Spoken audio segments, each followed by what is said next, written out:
Sometimes in life, not everyone's going to agree with you. Shocker. I've learned this better than anyone because I have a YouTube channel talking about serious subjects here and on the Clips channel. And I get comments from all sides telling me different opposing point of views, sometimes nice, sometimes not. And I'm well aware of it.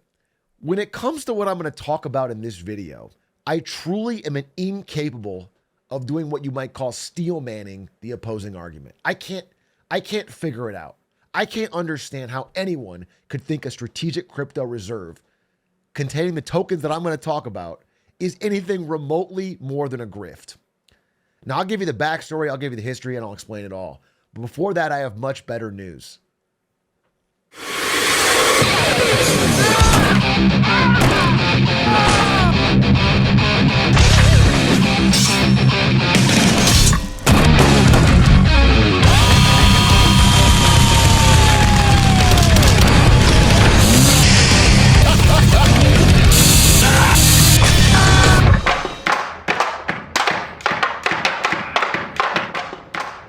There's a new stand in town, kid.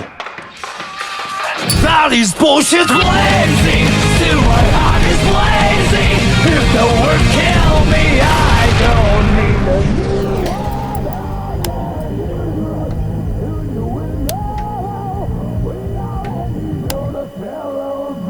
game.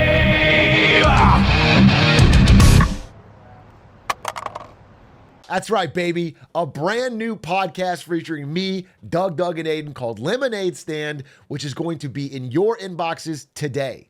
Go check it out. I think the world needed another 3 white guys podcast in LA.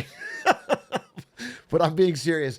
It's such a blast to record. We've done some test episodes, we've done this one, and I think you really might enjoy it. Please check out Lemonade Stand. But now, let me take you back to 2019. In 2019, Donald J. Trump said, "I am not a fan of Bitcoin and other cryptocurrencies, which are not money, and whose value is highly volatile and based on thin air." This is one of Trump's most base takes of all time. I agree with this so hard. He said, and I quote, "Investing in crypto hurts the United States currency. We should be invested in our own currency. Bitcoin seems like a scam, and the euphoria around this currency is watering down the US dollar. Based." Then, in this recent election cycle, something changed. He became extremely, comically pro-crypto. It may have something to do with the large amount of donations made by the crypto industry. "I promise to make America great again, this time with crypto. World Liberty Financial," he's a large investor in it, "is planning to help make America the crypto capital of the world. The whitelist for eligible persons officially," this is a sponsored tweet. This is a presidential sponsored tweet in September 2024. He said, "I would like to wish our great Bitcoiners a happy 16th anniversary of Satoshi's white paper. We will end Kamala's war on crypto. Bitcoin, a decentralized global digital currency, will be made in the USA." And upon getting into office, he followed through on a lot of these promises, essentially by making crypto very deregulated. The way he made crypto great again was to remove all the rules and restrictions on it, which again, I am not a fan of, but it played out very predictably. The general idea is with no rules in place, the scams went crazy. The amount of meme coins went off the charts, a lot of retail investors lost money, and then what happened relatively recently was that they started to pull their money out of crypto. We started to see Bitcoin doing a big slide, all the altcoins doing a big slide, because the people have been rug pulled so often, they were getting out. So in a way, Trump's problem solved itself. He made it so appealing to scam that the scams drove people away. Maybe it worked. Maybe I disagree with his methods, maybe, but it worked. But then a few days ago, something got posted on Trump's Truth Social that kind of actually gave me like this like pit in my stomach. It actually made me like feel very uncomfortable. A US crypto reserve will elevate this critical industry after years of corrupt attacks by the Biden administration, which is why my executive order on digital assets directed the presidential working group to move forward on a crypto strategic reserve that includes XRP, Solana, and ADA. He followed it up after some panic from Bitcoin owners. And obviously, Bitcoin and Ethereum, as other valuable cryptocurrencies, will also be at the heart of the reserve. I love Bitcoin and Ethereum. Overall, a massive presidential pump of these assets. Immediately, crypto prices spiked as they talked about these tokens being included in a national crypto strategic reserve. A strategic reserve requires us using taxpayer money to buy these tokens. By the way, we're a deficit nation, so we run out of taxpayer money every billing cycle. So this is actually going out to the rest of the world and issuing IOUs to borrow money to buy 3 shitty crypto tokens plus Bitcoin plus Ethereum that his kids and advisors hold. Now, what was extra bad about this is that the day before this announcement, somebody went 50x long, a massive, highly leveraged bet with $4 million on exactly this happening. Somebody on the inside seemed to know this was going to happen. This level of corruption is not normal. Mark Hodes is a guy I really respect. He's a bit crazy. He's a bit of an old crotchety man. He is the one that exposed the SBF fraud. He was the first person to call out SBF for what he was, a massive grifter. Mark Hodes said, "No need to worry. There will now be a crypto reserve of worthless garbage brought to you by a South African pump and dump artist named David Sachs." So let's get into David Sachs real quick. This is David Sachs. David Sachs is America's new crypto czar. Apparently, we need an official person in charge of crypto. If you've heard David Sachs' name before, maybe it's from his podcast, or maybe it's from the fact we covered him on this channel back during the Silicon Valley Bank bailout. He was one of the world's whiniest billionaires begging for Silicon Valley Bank to get bailed out. Because he'd made an investment in it. He basically said, if the government doesn't come in and bail out this bank, the whole economy will crash. The crisis will spread. He was on podcasts, on TV shows, on the news, on social media, constantly begging for a personal bailout, essentially, of his Silicon Valley Bank money. Well, it turns out as crypto czar, he has a couple conflict of interest we might want to know about. The main one being his big investment in Bitwise Asset Management. Bitwise Asset Management holds a bunch of crypto tokens. What do you think are the 5 biggest holdings in Bitwise Asset Management? Could it perhaps be Bitcoin, Ethereum, Cardano, Solana, and XRP? Could it be the exact bags that are just getting pumped by Donald Trump? Do you think it's perhaps possible that Donald Trump doesn't even know about XRP, Sol, and ADA? And perhaps this legislation is drafted by his crypto czar that's pumping his own bags? Mark Hodes, back to him, again, the guy that exposed SBF, has been talking about this conflict of interest for a long time. In fact, this is a tweet from late 2024 when he sent evidence to SEC about David Sachs being deeply involved in the development of Solana, owning a bunch of hidden and secret Solana that he is trying to pump.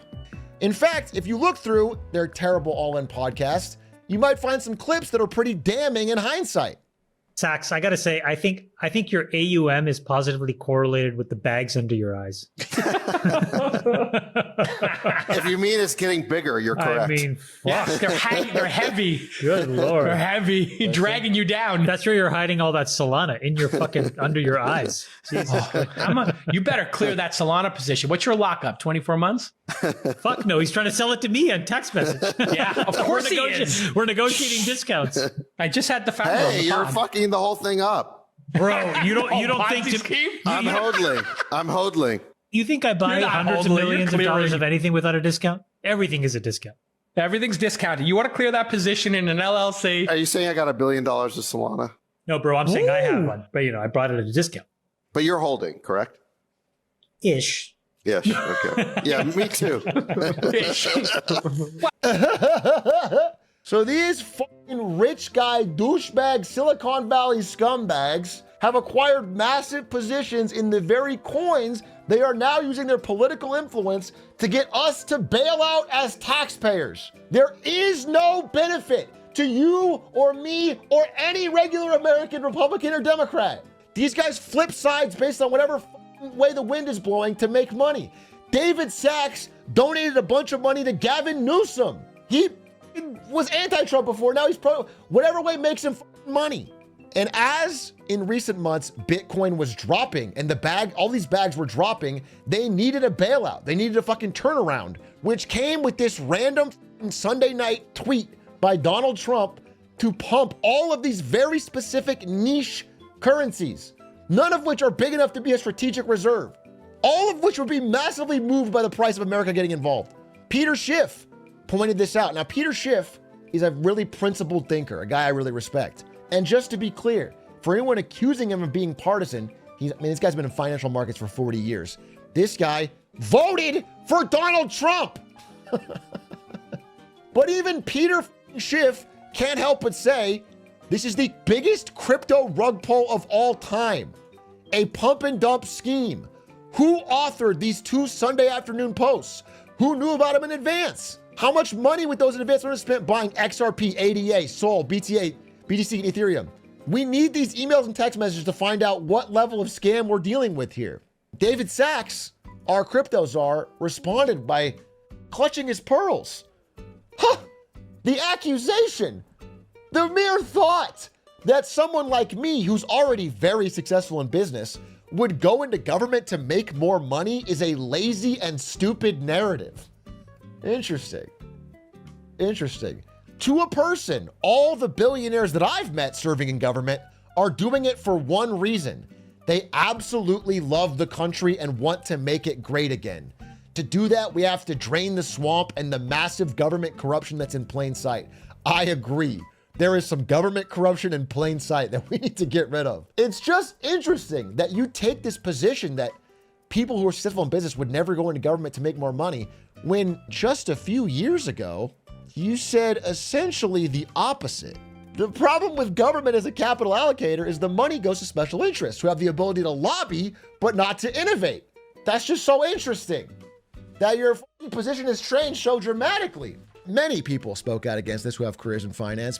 US president pumping minor cryptocurrencies like $22 billion ADA while his kids cash in. It's just so unbelievable. The US is not being led by billionaires, it's being led by thieves. Even Naval, again, Trump supporter. The US taxpayer should not be exit liquidity for cryptocurrencies that are decentralized in name only. As Trump said in the very beginning, it makes no fucking sense. We have the world reserve currency. Borrowing in that currency to buy a fucking worthless on-air cryptocurrency that pumps somebody's bags is fucking crazy. All this is naked grift. It is just taking our money and giving it to people that own Solana and ADA and BTC and Ethereum. It's crazy. A strategic oil reserve might make sense. A strategic gold reserve could make sense. A strategic fucking Solana reserve is just bailing out Solana owners. It feels really shitty to be in a country doing this. I don't know how to tell you. It feels shitty. And I want to tell you a quote that I had from weeks ago before this happened. As I've said over and over again, any state government or US government creating a Bitcoin reserve is going to be a catalyst for me to consider leaving the country. And I said I would never. I said I had the whole thing with Aiden. I actually think that is an end game clock on the sanctity of our money.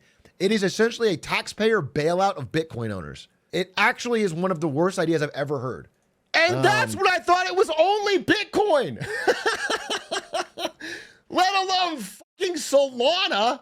My only hope is that this is a transparent pump and dump by David Sachs and Trump's kids to enrich themselves on the idea of the strategic reserve without it ever actually passing.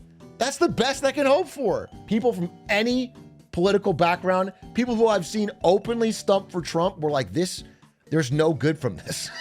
This is crazy. This is fucking terrible. I couldn't find anyone with a positive spin. It's so transparent who wins and who loses. And who loses is you and me. Anyone paying taxes, anyone who works for dollars. Again, I want to reiterate that we are a massive deficit nation. Joe Biden did no help to our deficit, and Trump is making it even worse. We are just borrowing money to pump the bags of a few rich crypto owners. It's crazy. Again, I don't think Trump knows shit about XRP or Solana, but I'll tell you who does is Eric Trump. This guy's been going to crypto conference after crypto conference and speaking and talking about how good it's about to be for crypto. When this happened, he tweeted instantly and gleefully, "I love the genius of announcing a strategic reserve on a Sunday when traditional markets are closed and Wall Street sleeps. For the first time, retail investors win. I don't know if retail investors win. I do know that you win as someone who's frequently tweeted about the holdings of World Liberty Financial, Ethereum, Bitcoin, XRP, Solana, and ADA. I can tell that you win personally. And you, having advanced knowledge, being Donald Trump's son, have a huge conflict of interest. At the same time, it's funny because while all of these things did pump, you can see this here, they all started to slide again after the backlash was so strong. The markets are pricing in that this might not even happen because the backlash is so extreme, because David Sachs is already deleting old posts to hide the paper trail of him to all of these currencies. But even still, this pump alone made people a ton of money who were inside of the information. At the same time, we've got fucking Michael Saylor, MicroStrategy guy from Max Stupid video, as Bitcoin continues to fall, going on CNBC saying you should sell a kidney to buy Bitcoin, saying Bitcoin's gonna reach 20 trillion, then 200 trillion, just massively begging, pushing, grifting to try and get regular people to buy back in so that his bags can stay full, because he has taken on an enormous amount of debt to buy Bitcoin at like 90K. As it falls under 90K, he's at risk of losing his whole company. We're getting grifted left, right, and center. And finally, to cap off a week of absolutely horrendous crypto grift, this guy, Justin Sun, someone made this work of art of a banana duct taped to a wall. He bought it for $6.2 million and then ate it.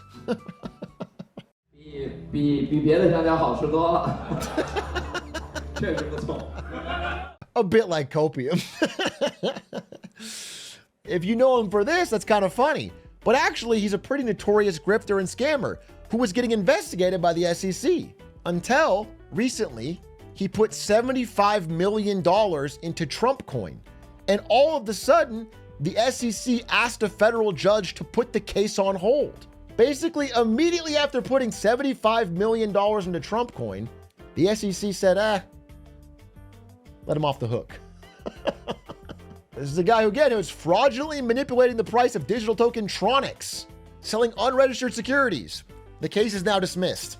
This shit is open grift, bro. I don't know how to say it. It's textbook. It's the definition of corruption. And it's all got me feeling some type of way, bro. It's all got me feeling like, hopefully people can see this collectively. I do have some hope from seeing people who voted for Trump admitting fully this is grift. If you can't, I don't know where we're gonna go. If we can get everybody to admit this is grift, we can stop the strategic Bitcoin reserve from literally devaluing our money to pump someone else's bag. This is not a long presentation, it is a heartfelt one. If I have one thing that I would like us all to collectively agree on, is that this is fucking awful. And if not, I'll go check out the fucking houses in Monaco. I gotta have a long talk with Ari, bro.